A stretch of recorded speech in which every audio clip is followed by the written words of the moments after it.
Animal Farm by George Orwell. Chapter 1. Mr. Jones of the Manor Farm had locked the hen houses for the night, but was too drunk to remember to shut the potholes. With the ring of light from his lantern dancing from side to side, he lurched across the yard, kicked off his boots at the back door, drew himself a last glass of beer from the barrel in the scullery, and made his way up to bed, where Mrs. Jones was already snoring. As soon as the light in the bedroom went out, there was a stirring and a fluttering all through the farm buildings. Word had gone round during the day that old Major, the prize middle white boar, had a strange dream on the previous night, and wished to communicate it to the other animals. It had been agreed that they should all meet in the big barn as soon as Mr. Jones was safely out of the way. Old Major, so he was always called, though the name under which he had been exhibited was Willingdon Beauty, was so highly regarded on the farm that everyone was quite ready to lose an hour's sleep in order to hear what he had to say. At one end of the big barn, on a sort of raised platform, Major was already ensconced on a bed of straw, under a lantern which hung from a beam. He was 12 years old, and had lately grown rather stout, but he was still a majestic-looking pig, with a wise and benevolent appearance, in spite of the fact that his tushes had never been cut. Before long, the other animals began to arrive and make themselves comfortable, after all their different passions. First came the 3 dogs, Bluebell, Jessie, and Pincher, then the pigs, who settled down in the straw immediately in front of the platform. The hens perched themselves on the window-sills, the pigeons fluttered up to the rafters, the sheep and cows lay down behind the pigs and began to chew the cud. The 2 cart horses, Boxer and Clover, came in together, walking very slowly and setting down their vast hairy hoofs with great care lest there should be some small animal concealed in the straw. Clover was a stout, motherly mare, approaching middle life, who had never quite got her figure back after her 4th foal. Boxer was an enormous beast, nearly 18 hands high, and as strong as any 2 ordinary horses put together. A white stripe down his nose gave him a somewhat stupid appearance, and in fact he was not of first-rate intelligence, but he was universally respected for his steadiness of character and tremendous powers of work. After the horses came Muriel, the white goat, and Benjamin, the donkey. Benjamin was the oldest animal on the farm, and the worst-tempered. He seldom talked, and when he did, it was usually to make some cynical remark. For instance, he would say that God had given him a tail to keep the flies off, but that he would sooner have had no tail and no flies. Alone among the animals on the farm, he never laughed. If asked why, he would say that he saw nothing to laugh at. Nevertheless, without openly admitting it, he was devoted to Boxer. The 2 of them usually spent their Sundays together in the small paddock beyond the orchard, grazing side by side and never speaking. The 2 horses had just lain down when a brood of ducklings, which had lost their mother, filed into the barn, cheeping feebly and wandering from side to side to find some place where they would not be trodden on. Clover made a sort of wall around them with her great foreleg, and the ducklings nestled down inside it and promptly fell asleep. At the last moment, Molly, the foolish, pretty white mare who drew Mr. Jones's trap, came mincing daintily in, chewing at a lump of sugar. She took a place near the front and began flirting her white mane, hoping to draw the attention of the red ribbons it was plaited with. Last of all came the cat, who looked round, as usual, for the warmest place, and finally squeezed herself in between Boxer and Clover. There she purred contentedly throughout Major's speech, without listening to a word of what he was saying. All the animals were now present, except for Moses, the tame raven, who slept on a perch behind the back door. When Major saw that they had all made themselves comfortable and were waiting attentively, he cleared his throat and began. Comrades, you have already heard about the strange dream that I had last night. But I will come to that dream later. I have something else to say first. I do not think, comrades, that I shall be with you for many months longer, and before I die I feel it my duty to pass on to you such wisdom as I have acquired. I have had a long life. I have had much time for thought as I lay alone in my stall, and I think I may say that I understand the nature of life on this earth as well as any animal now living. It is about this that I wish to speak to you. Now, comrades, what is the nature of this life of ours? Let's face it, Our lives are miserable, laborious, and short. We are born, we are given just so much food as will keep the breath in our bodies, and those of us who are capable of it are forced to work to the last atom of our strength. And the very instant that our usefulness has come to an end, we are slaughtered with hideous cruelty. No animal in England knows the meaning of happiness or leisure after he is a year old. No animal in England is free. The life of an animal is misery and slavery. That is the plain truth. But is this simply the part of the order of nature? Is it because this land of ours is so poor that it cannot afford a decent life to those who dwell upon it? No, comrades, 1,000 times no. The soil of England is fertile. Its climate is good. It is capable of affording an abundance to an enormously greater number of animals than now inhabit it. This single farm of ours would support 12 horses, 20 cows, hundreds of sheep, and all of them living in comfort and a dignity that are now almost beyond our imagining. Why, then, do we continue in this miserable condition? Because nearly the whole of the produce of our labor is stolen from us by human beings. There, comrades, is the answer to all of our problems. It is summed up in a single word: man. Man is the only real enemy we have. Remove man from the scene, and the root cause of hunger and overwork is abolished forever. Man is the only creature that consumes without producing. He does not give milk. He does not lay eggs. He is too weak to pull the plow. He cannot run fast enough to catch rabbits, yet he is lord of all the animals. He sets them to work. He gives back to them the bare minimum that will prevent them from starving, and the rest he keeps from himself. Our labor tills the soil, our dung fertilizes it, and there is not one of us who owns more than his bare skin. You cows that I see before me, how many thousands of gallons of milk have you given during the last year?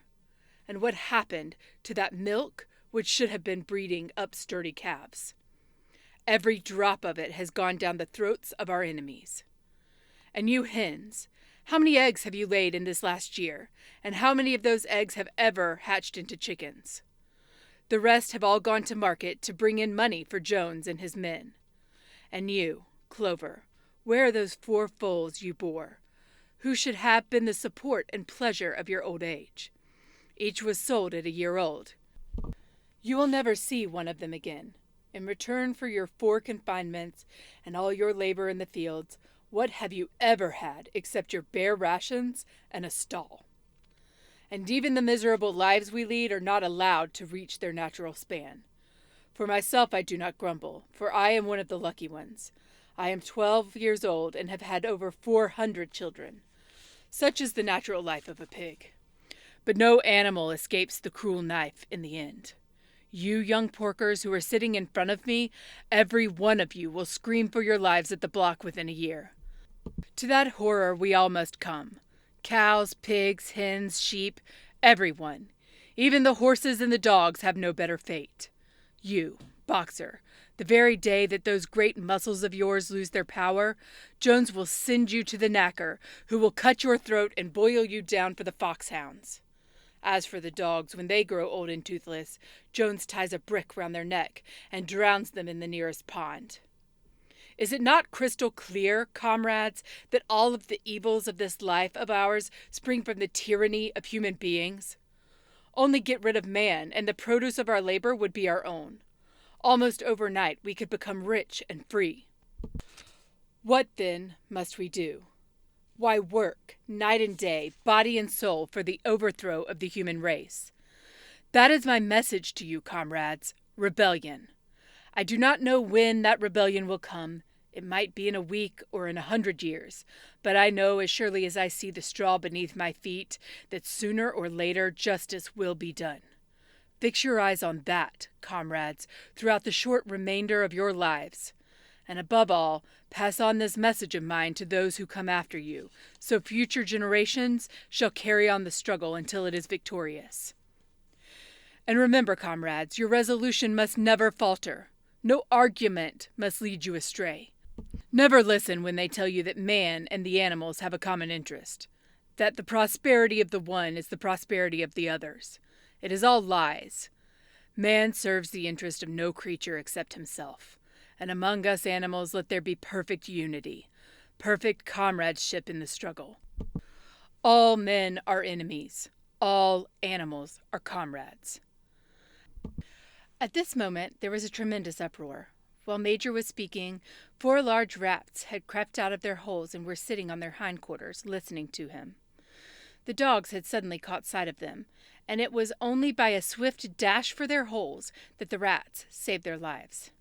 Major raised his trotter for silence. "Comrades," he said, "here is a point that must be settled. The wild creatures, such as rats and rabbits, are they our friends or our enemies? Let us put it to the vote. I propose this question to the meeting. Are rats comrades?" The vote was taken at once, and it was agreed by an overwhelming majority that rats were comrades.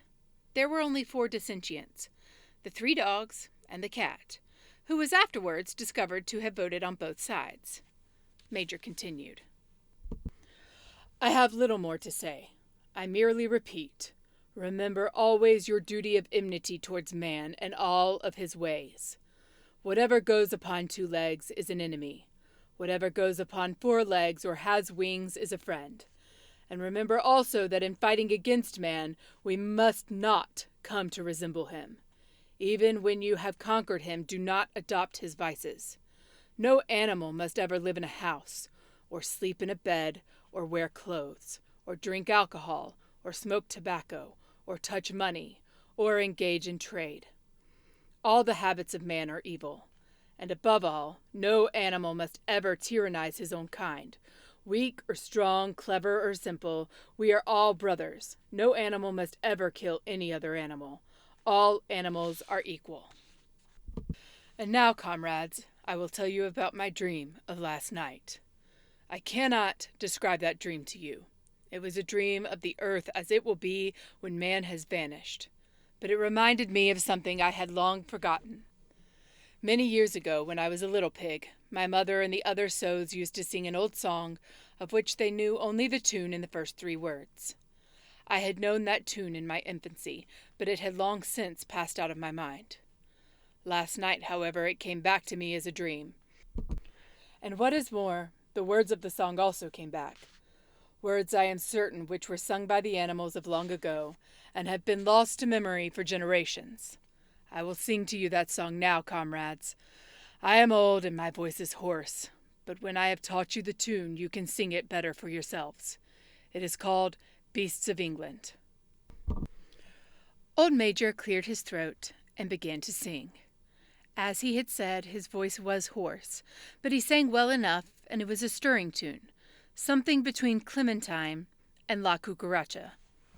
The words ran: Beasts of England, beasts of Ireland, beasts of every land and clime, hearken to my joyful tidings of the golden future time.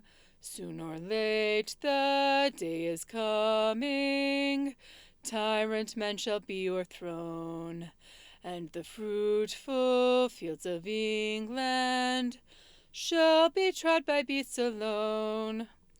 Rings shall vanish from our noses, and the harness from our back. Bit and spur shall rest forever. Cruel whips no more shall crack. Riches more than mind can picture. Wheat and barley, oats and hay, clover, beans, and mingled wurzels shall be ours upon that day. Bright will shine the fields of England, purer shall its waters be. Sweeter yet shall blow its breezes on the day that sets us free. For that day we all must labor, though we die before it break. Cows and horses, geese and turkeys, all must toil for freedom's sake. Beasts of England, beasts of Ireland, beasts of every land and clime, hearken well and spread my tidings of the golden future time. The singing of this song threw the animals into the wildest excitement. Almost before Major had reached the end, they had begun singing it for themselves. Even the stupidest of them had already picked up the tune and a few of the words. And as for the clever ones, such as the pigs and the dogs, they had the entire song by heart within a few minutes. And then, after a few preliminary tries, the whole farm burst out into Beasts of England in tremendous unison. The cows lowed it, the dogs whined it, the sheep bleated it, the horses whinnied it, the ducks quacked it. They were so delighted with the song that they sang it right through 5 times in succession, and might have continued singing it all night if they had not been interrupted. Unfortunately, the uproar awoke Mr. Jones, who sprang out of bed making sure that there was a fox in the yard. He seized the gun, which always stood in the corner of his bedroom, and let fly a charge of No. 6 shot into the darkness. The pellets buried themselves in the walls of the barn, and the meeting broke up hurriedly. Everyone fled to his own sleeping place. The birds jumped onto their perches, the animals settled down in the straw, and the whole farm was asleep in a moment.